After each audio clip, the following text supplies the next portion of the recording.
Hello world and welcome to another episode of Mackin with Miles, the podcast version. If you guys don't know, the Black with Miles radio show now will only be heard on freshesradio.com Sundays at 4 p.m. They also got repeats, so you got to go on freshesfm.com or freshesradio.com to find out the schedule. But every new episode is Sunday at 4 p.m. You know, that's the only place you're going to be able to hear the music from the show. I'm no longer able to play the music on here, so this is now the podcast version of the show. But if you want to keep hearing the music in between my commentary, you definitely got to go to freshesradio.com, Freshes FM, and listen to the show there Sundays at 4 p.m. and throughout the week during the repeats. So, it's been one crazy week after another, and it's just not stopping. So, if you haven't heard the news, Megan Thee Stalion was shot last week. And, you know, everything was okay at first when the story got out. But, you know, now there's a whole nother story that Tory Lanz allegedly shot Megan while she was trying to leave the vehicle. Is that true? I don't know. You know, right now, you know, the police are saying that, you know, Tony fired shots from within the vehicle while Megan was outside trying to leave. You know, well, a source told Page 6 the New York Post, you know. And basically just saying this is a case of a man physically harming and abusing women. Now, on Wednesday, Megan came forward on Instagram and spoke about the alleged incident, expressing a sense of gratitude after being shot in the foot with a detailed account of what happened. She said, "On Sunday morning, this last Sunday, I suffered gunshot wounds as a result of a crime that was committed against me and done with the intentions to physically harm me," she wrote in a public note. "I was never arrested. The police never drove me to the hospital where I underwent surgery to remove the bullets. I'm incredibly grateful to be alive, and I'm expecting to make a full recovery, but it was important for me to clarify the details about that traumatic night." Now, if you've been on social media, you see, you know, a lot of people were, especially like a producer, her bodyguard, they rallied behind her. But, you know, they issued warnings to Lanz, implying that he was the one responsible, saying, "I hope y'all don't believe he was defending her. That's a BS story." You know, if you know me, you know her well enough. Not only do you know I wasn't physically present on Sunday morning or Sunday morning events, but you know why, added her bodyguard in the Instagram story. You know, Lanz was released on Thursday morning, posting a $35,000 bail. 35,000 bail. Let's just say that again, just to make sure y'all understood that. And, you know, the cops found a gun in his car. You know, they didn't say that's why he got arrested for shooting Megan, but basically, you know, he got arrested for a concealed weapon. And I really don't want to believe that Tory Lanz shot her, but if he did, that's just not what I expected from this at all. It's just like, sheesh, what else is 2020 going to give us? Because Tory Lanz shooting Megan Thee Stalion was not on my bingo checklist. You know what I found interesting? So with the whole Megan Thee Stalion thing going on, you know, there's a lot of memes on the internet, a lot of videos, people making jokes and everything. And Megan got tight. She got on social media just like, "Hey man, what I'm going through right now is traumatizing, and you guys just want to make jokes about this, and da-da-da-da-da-da." And then what I found interesting is, you know, this week, Nick Cannon lost his job with Viacom. And I didn't see one meme or skit around that. It just made me wonder, like, okay, what do people take serious, or people take firing seriously, but they won't take getting shot seriously? Is that what it is? Or is it because what Nick Cannon said on the show got fired for, people don't think it's funny, and that's why they're not making jokes? I don't know. I saw the interview. You know, the first time I heard the interview is a little bit right after the word started getting around that Nick Cannon was getting fired from Viacom. You know, it was a Wednesday. I started listening to maybe the first 30 minutes, then I had to go to work, so I had to stop listening. But then I told myself, I'm going to finish the rest when I get off of work, and then I didn't have time. The next morning, I tried to listen to it. It was gone. It was no longer on Apple Podcasts. I couldn't find the video on YouTube. There was no more of it anywhere. And I was upset because I was really enjoying the podcast. I thought the podcast was really good. I never actually got to listen to a whole episode of Cannon Class. And you know, I was really interested in this episode, especially because Professor Griff is, you know, somebody I used to listen to a lot growing up. You know, especially when I was younger and I was really into conspiracy theories and stuff like that.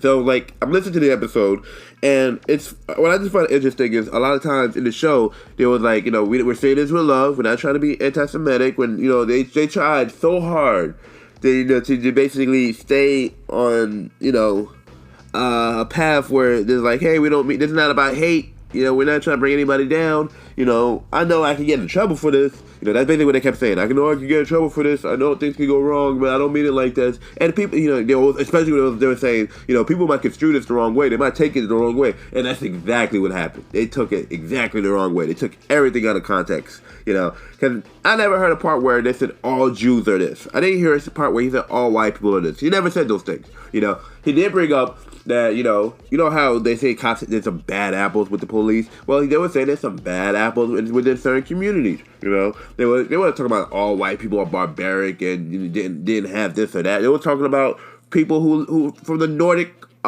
culture, the people from, and not now, I'm talking about back in the day in Rome era, the Romans era, the Roman times, and people were just ran with it like, oh, he's talking about the white people today, they're talking about history. They wasn't talking about what was happening right now, but, that's how they took it. That's how they ran with it. And, it's crazy because Nick Cannon the whole time as he's, doing the show, you see, he's trying to make sure he don't offend anybody, And a lot of stuff that's on that episode is barbershop talk. What I call barbershop talk is what we talk about in the barbershop. But, Nick Cannon was foolish enough to say it live in front of everybody.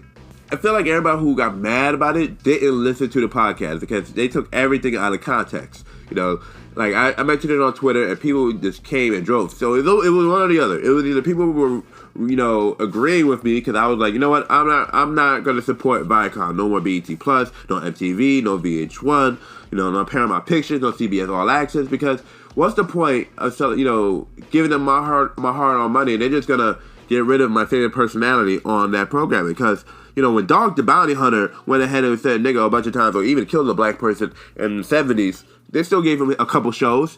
Hulk Hogan went on a racist rant. I still see him on WWE. Don Imus was calling people nappy-headed hoes, and they gave him a different radio show. You know what I mean? So it's just like, y'all pick and choose who y'all get upset about. And one thing I did see is like, you really can't say nothing about the Jewish community because they will show they show their power. They were like, talk about one of us, we're gonna make an example out of you. So we need that in our own culture. Like something happens to a black person anywhere, we need to be able to shut them down. We need to be able to fire them. And that's why I'm like, people always have this saying like, oh, black people can be racist too, and black people, they have power too. And I'm like, well, anytime, we haven't even got the guys the police officer that killed Breonna Taylor. So how you guys say we have just as much power, but these guys were able to get rid of Nick Cannon within days, and we months into these marching and everything like that. So I don't subscribe to any of that. I want to shout out to my boy Nick Cannon though, because I can see he's going through a hard time. I know he wanted to do what was best. He was trying to stick with his community and share certain knowledge, and people took it the wrong way. And it was funny because they were saying in the show, this is a dangerous episode. This could get bad. And I'm watching the episode knowing what's gonna happen afterwards. I'm like, damn, Nick, if only you knew. Now.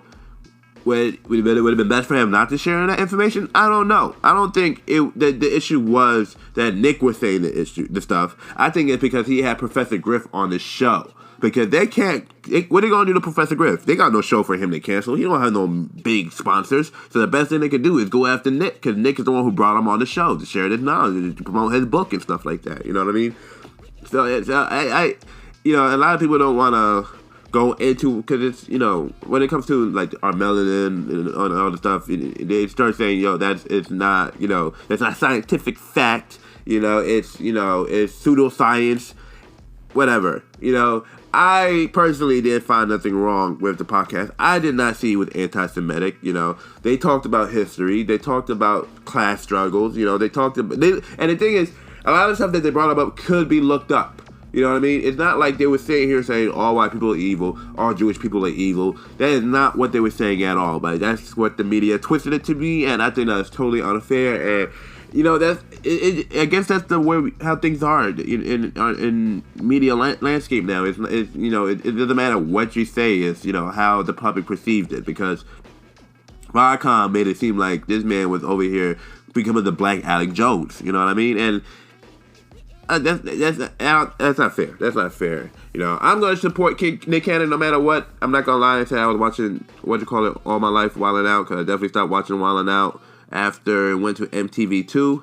Like, I'm an early Wildin' Out fan from, like, when it first dropped when I was a kid. I was still, like, in junior high, going to high school.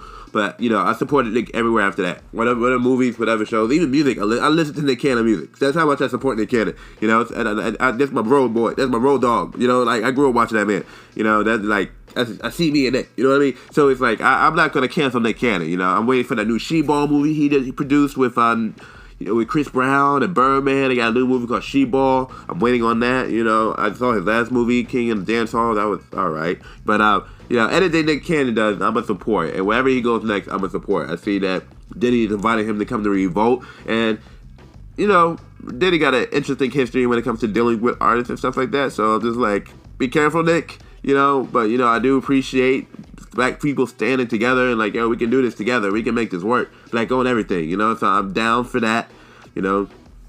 But at the end of the day, I know Nick Cannon's going to be fine. Nick Cannon is going to be fine. That man is not a broke man. You know, he still has a show on Fox, you know, The Masked Singer. He also has a new talk show that he's getting ready to come out with. So it's not over completely for him. And people are upset that he's apologizing for the stuff he said, especially because on the show, he was like, yo, this is unapologetic. And then he goes apologize. You know, they're like, oh, you sold out, this and that. So he's like, first you pissed off the Jewish people, then you pissed off the black people. And then it's just no winning. It's just no winning. So, you know, I say that to whatever comes out your mouth, you always got to be prepared for somebody to be offended. And, you know, you got to know what's worth apologizing for. You know, do you truly feel like this or do you truly don't feel like it? You know, the thing about Nick, I know Nick is playing the game. You know, this is chess, not checkers. So I'm not upset with him. You got to do what you got to do, man. You got to keep the ball running. You got to keep that money coming in. You know, you know, you still got a bunch of sponsors and a bunch of shows that you're doing. You know, you can't just cancel everything. You just can't just say, oh, well, I lost that position. I'm gonna go do my own thing. Now, granted, even if he did do his own thing, you know, he would still have a following. You know, but you know, it's different when you have a big corporation behind you funding everything. So I'm not mad at Nick. Nick, you got to do what you got to do. We still going to ride for you no matter what. You know, just got to play the game. So, this week, they have a new streaming service that just came out called Peacock. Peacock is the NBC Universal streaming service. Now, I know what y'all saying. Another one, we got a lot of streaming services. You know, you got your Netflix, you got your Hulu, you got your Crackle, which is free. You got your Pluto, you got your, what are the other one? Tubi. You know, you got your Disney Plus, you got your HBO Max, Amazon Prime, you know, Redbox. I could go on and on and on and on. Literally a streaming service for everything. You know, I love Masterclass. Masterclass is my favorite streaming service because that's literally just all the big people, all the people who, you know, your R.L. Steins, your James Patterson, your Martin Scorsese, your Samuel Jackson. They all teaching their craft. You know, you want to learn basketball? Here's Stephen Curry teaching you basketball. Want to play tennis? Here's Serena Williams teaching you how to play tennis. You know, I love Masterclass. But anyway, this is not a commercial for streaming services. I wanted to bring up NBC Universal for a reason. So, I got it the other day, and I'm interested because I'm like, all right, what's in these apps? You know, and one thing I hate about these apps is, you know, because I'm such a movie buff, most of the stuff that's on these apps are already bought. So it's like, give me something I didn't see already. But, you know, NBC Universal created Peacock, and it has everything that NBC or Universal had made under the sun. Anything under Telemundo, Sci-Fi Channel, you know, they got everything, you know what I mean? And anything that's under from NBC Universal, you know. So, and I'm watching, you know, a couple of stuff. They got, you know, classic comedy shows, classic movies. And I'm like, this is pretty cool and interesting stuff here, you know. I had to pay so I could get no commercials and stuff. So I'm like, I'll deal with that. I mean, with a free trial, I don't pay until next week. But, you know, I'm going through this app. I'm looking at this stuff, and I'm like, you know, NBC Universal got a lot of stuff on here, and I came to a realization about where things are heading towards the future. Everything's just gonna be apps. I don't even think we're gonna have cable boxes no more, because I'm looking through this app. They have their own like channels and everything like that, and it's just an interesting time because it's like, you know, back in the day, you know, you just had a TV and an antenna, and you hope to God your antenna got the broadcast signal so you could watch whatever was on the TV. Then they came up with cable, and cable had to go all around the world so people can get it. And then, you know, here we are transferring towards streaming. And, you know, depending on where you live, some of you may not have the best receptions, but streaming may be the only option soon. And, you know, well, here's where I'm getting at. So, a couple of TV affiliates were basically, you know, a TV affiliate company is basically a channel that have their own broadcast signal and everything like that, but they also get, productions from like the mainstream corporations and stuff like that. So a bunch of NBC affiliates decided they were not going to play 30 Rock because there's a new episode of 30 Rock. It's 30 Rock one-time special.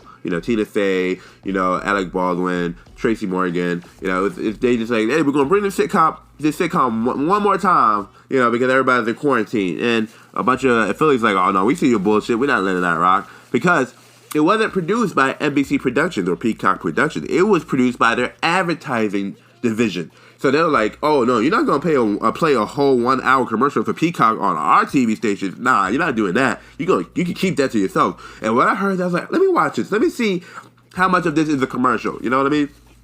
And oh my God, it was disgusting. This thing was just a whole hour commercial for NBC Universal and Peacock. Like, it was literally in the dialogue. Like, hey guys, Peacock's about to come out soon. It's the best place to watch all the NBC Universal content. And everything that's great about TV and film, it's going to be all in one place. And I'm just like, oh my God. You guys, every few minutes, you guys are just plugging it in. And I realized this is not an episode of 30 Rock. I mean, it's written and shot like an episode of 30 Rock, except everybody's in quarantine, so nobody's really together.